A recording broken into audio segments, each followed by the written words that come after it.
Hi guys, I'm Seth Berlin from the Financial Wellness Center. We're happy to help out with the Stress Buster Week, and I'm going to be covering Budgeting 101 today.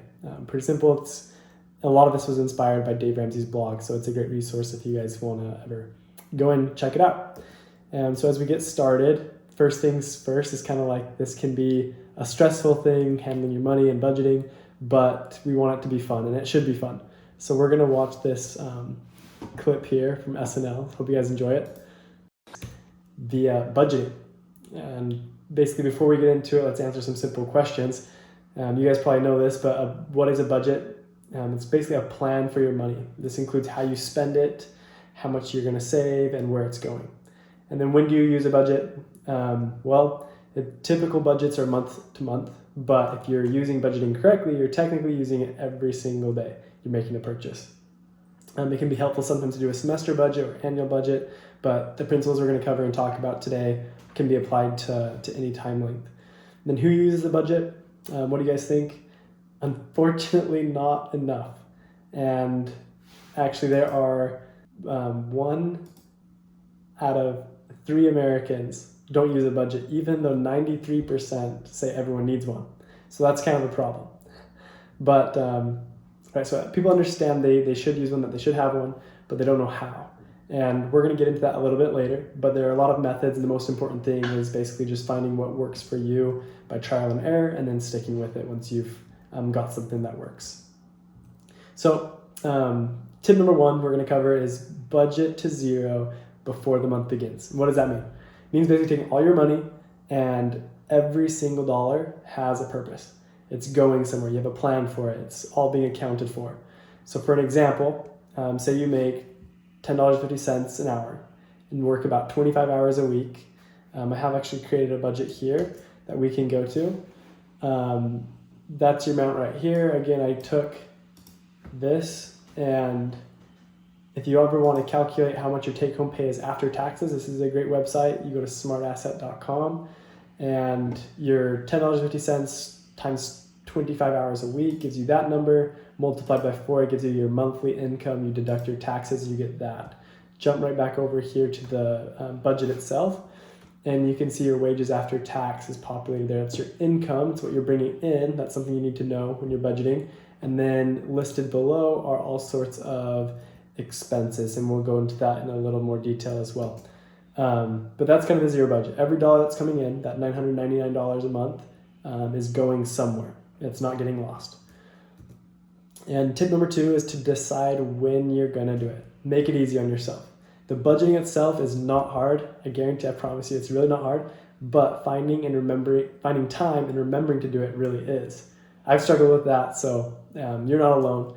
But I generally tend to I sit down and go back to my budget twice a month, the first Sunday and the third Sunday. So that's something simple that you can do. Just pick a time that's easy to remember, and you'll be well on your way. Also to note that the value of your budget, the benefits that come from it, increase the more you use it. You begin to notice similarities, it becomes routine, and you can see actually where you're spending your money and where you can save. And then of course, when you don't have a plan, you're going to be more stressed out. Number 3, every month is different. So don't be alarmed, don't be scared if your budget from one month looks different budget to another month. And this, of course, just requires a little bit of planning ahead. Some months have seasonal expenses. So, of course, if you think of December and August, how are they going to be different? Well, you may be giving Christmas gifts. If you're in August, you're coming back to school. You have textbooks expenses. You may be traveling. So that just takes some thinking ahead and realizing, okay, this amount of money I might need to put towards this certain category for this month. Number 4 is to start with the things that are most important. Here to the other side of the screen, we see kind of Maslow's hierarchy of needs. You have your physical needs that need to be met, as far as food, groceries would fall under that, shelter, your rent, etc. If we go back to our little budget here, I've kind of thrown it together. Those type of things come up here pretty early on. Your rent, top of the list, your groceries, etc. Gas, you're going to need to be able to get around, all of that. And then again, all of these materials I've put together, if you would like them, just reach out, follow us on Instagram, and we can get this over to you, just a little template to make things easier.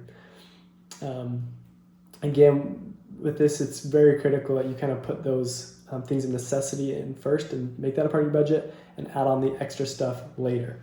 And my own needs and my wants may be different than somebody else's.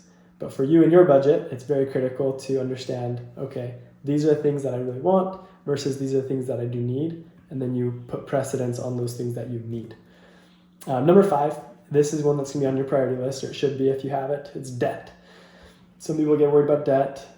It shouldn't throw you off too much, but you want to avoid it. And the reason being is because it's not very nice. Put simply is, it doesn't care if you lose your job, if you have an unexpected expense, it's going to keep growing, it accrues. That doesn't go away unless you do something about it. So this one should be put up there on the top of the list, and just make sure you're paying a little more than that minimum amount every single month, and you'll be fine. You'll get paid off, and then you can take that to pay off any other debt that you might have. And again, if you have questions about that or trying to figure out student loan debt, reach out to our office. We can give you all the resources that you need to be helped. Number 6, set a goal, track your progress. I love this one. I think goals are super beneficial. And I'd like to ask, what would you do if you'd save some extra money? What's something you would like to buy or to be able to go and experience? Would it be a gift to a good friend, a family member? Maybe it's traveling somewhere you've never been.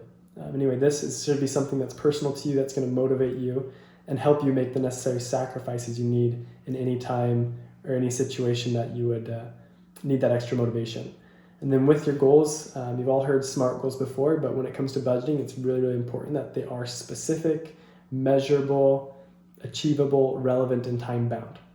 So an example, I think it'd be great, awesome, I have a goal, I want to buy a car. That's not going to help me very much. I'm not going to know how well I'm progressing towards that. But if I set a SMART goal and say, hey, look, maybe I'm a little older and I have 4 kids, I want to buy a 2018 Honda minivan, I'm going to need to say, and it's $25,000 and I want to buy it within 2 years. I can break that down into portions monthly that I begin to be excited about and see little small victories throughout the whole process.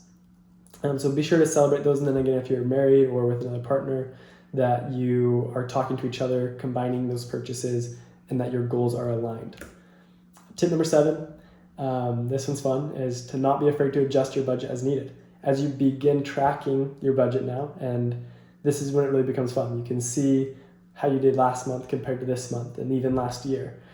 And it might even surprise you where you're spending money in certain areas. So the tip here is one thing we'd like to share is a step-down approach. So you don't need to eliminate everything that you like doing. Everyone loves to go to a nice restaurant and then go to the movies afterwards. But what if you were to eat takeout at home and then go and see the movie out? Another step down from that is to eat takeout at home and rent a DVD. And below that even, you can cook your own food, you can rent the DVD or even go borrow it. So there are things you can do to still enjoy the same activities but spend less money. Number 8 here is to create a buffer for yourself. This is like a little caution, a little exercise for safety. And that is, you have all these different categories in your budget. And if you go all the way down, here, right, you can go and you can add in some miscellaneous expenses. That way, as you're doing your budgeting, if you need to cover an unexpected expense, you're not taking from a category that you need or had planned on. Number 9 is to be aware of the budget busters. There's a long list of these. I just included a few of them, and they're the ones I've had myself sometimes, parking tickets. And these are expenses that you can really, if you want to, you should be able to avoid at all costs. And there should not be any reason you're incurring these type of costs. There's, buying a meal plan, eating out. And one really important one that I like to mention is keeping up with the Joneses, as they like to call it. And really, when you avoid comparison and rather choose to be content with what you have, you will be much happier and a lot less stressed. So we talked about a lot of these different tips and ideas, but how do you actually do it, put it into practice? Again, there's several methods, like we said at the beginning. I talked about, and there's the pen and paper and a calendar where you write down all of your payments that are coming up when you get your payday and how much that money is going to be. And it's very visual. A lot of people like to write that down, have it all in one place. And then there's also more electronic methods with the Excel spreadsheet that I use myself personally, or there are plenty of awesome apps that you can download for free, and some paid versions you can just research that yourself, and that gives you a very convenient method of tracking your expenses without having to put in maybe as much effort or revisiting it as often as you would with a pen and paper or an Excel spreadsheet. The envelope method is really interesting. You basically take an envelope and you write down groceries on one of them, and you put in the cash that you need to say or that you're going to spend towards groceries that month. Once that money has been used, you have none left, then you know, okay, I can't spend any more money on groceries. That one is really helpful for people who may be struggling with overspending. But that's our tips for you guys. If you want to learn more, come and visit the Financial Wellness Center. There's a whole lot more that we cover other than budgeting. We can go over scholarships, paying for school, credit, taxes. That deadline just has been extended out to July. So, but don't wait until then, come visit us. And then this is our website that many of you have probably seen, a lot of different resources. One thing that I would like to point out is down here in the right corner, you can schedule an appointment with us. Right now we're not doing any in-person meetings, but you can by phone or via virtual means and Zoom. We'll visit with you, discuss where you're at, and how we can be of help. We have 2 accredited financial advisors, Ashley, who's awesome, and Anne, who's also great. She's a director. Both of them would love to sit down with you, talk to you. Otherwise, you can also reach out, and I'd be willing to go over any of these topics as well. But that's pretty cool. I always like to show people that. A lot of people don't know that $3 of their student fees actually go toward our office. So come and use the resources that are available. And there's lots of these different things if you want to learn more about a specific topic that you can find on our website. And then included here are many of the different options that you can use for digital means. And yeah, there are a couple other of these videos you could check out.